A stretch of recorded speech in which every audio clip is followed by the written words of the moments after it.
Panorama group, जो सोचता है वो करता है। हम 5 भाई हैं और पांचों भाई मिलकर लड़ेंगे और एक बड़ी जीत हासिल करेंगे। देखिए, वो ढकने की कोशिश कर रहे थे और ध्यान बांटने की कोशिश कर रहे थे, लेकिन अब तो खुलासा हो गया। हमने रणभेरी बजने के बाद इसकी शुरुआत कर दी और अब आज औपचारिक ऐलान भी हो गया। शानदार जीत की बुनियाद आज पड़ गई है और बड़ी जीत हम हासिल करेंगे। जेडीयू के राष्ट्रीय प्रवक्ता राजीव रंजन प्रसाद हमारे साथ है। एनडीए में अब सीट शेयरिंग का फॉर्मूला सामने आ गया है। आप लोग और बीजेपी अब जुड़वा भाई के रूप में है। उपेंद्र कुशवाहा और मांझी जी को भी 6-6 सीट मिली है। चिराग पासवान को 29 सीटें मिली है। देखिए, हम 5 भाई हैं और पांचों भाई मिलकर लड़ेंगे और एक बड़ी जीत हासिल करेंगे। देखिए, यह अप्रत्याशित नहीं है।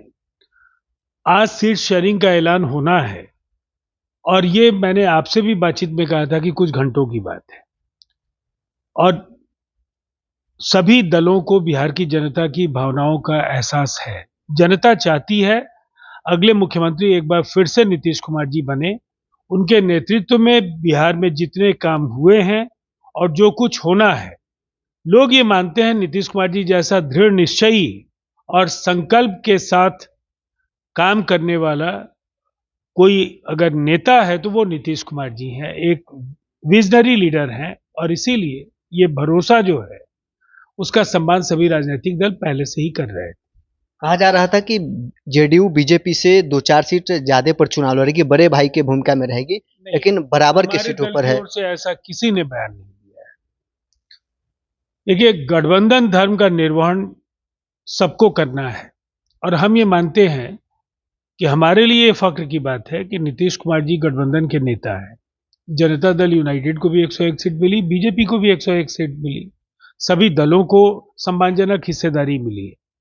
उनके नेतृत्व में एक बड़ी जीत दर्ज करेंगे और बिहार का अगला मुख्यमंत्री नीतीश कुमार जी को बनाएंगे। ये जनता का आशीर्वाद जब हमारे साथ है तो फिर महागठबंधन की चुनौती का कोई औचित्य नहीं है। आपके विरोधी वो कह रहे थे कि चिराग पासवान 2020 वाले राह पर जाएंगे, लेकिन देखा जा रहा है कि मुकेश सहनी बिना सीट बंटवारे कहीं सिंबल बांटने लगे हैं।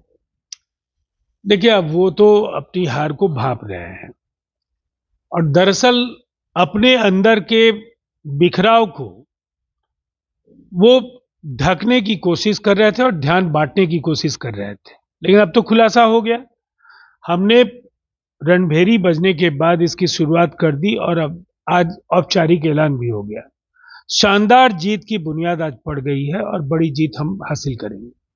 तो चलिए, जेडीयू के राष्ट्रीय प्रवक्ता राजीव रंजन प्रसाद हमारे साथ हैं। उन्होंने कहा है कि आज सीट बंटवारे का ऐलान के साथ शानदार जीत करने हम लोग जा रहे हैं। रणभेरी बज चुकी है, आज से ऐलान हो गया है। एनडीए में सीट बंटवारा का फॉर्मूला अब सामने आया है। भाजपा और जेडीयू 101 सीटों पर चुनाव लड़ेगी। चिराग पासवान की पार्टी 29 सीटों पर और मांझी और उपेंद्र कुशवाहा की पार्टी 600 सीट पर बिहार विधानसभा के चुनाव लड़ने जा रही है। बहरहाल इसमें इतना ही। आप बने रहे न्यूज़ फॉर नेशन के साथ। सूरज की पहली किरण के साथ जाग उठा बिहार, हर मत बने नई उम्मीद, हर कदम जिम्मेदारी। न्यूज़ फॉर नेशन की अपील, 6 और 11 नवंबर को घर से निकलें, वोट करें और अपने भाग्य विधाता खुद बने।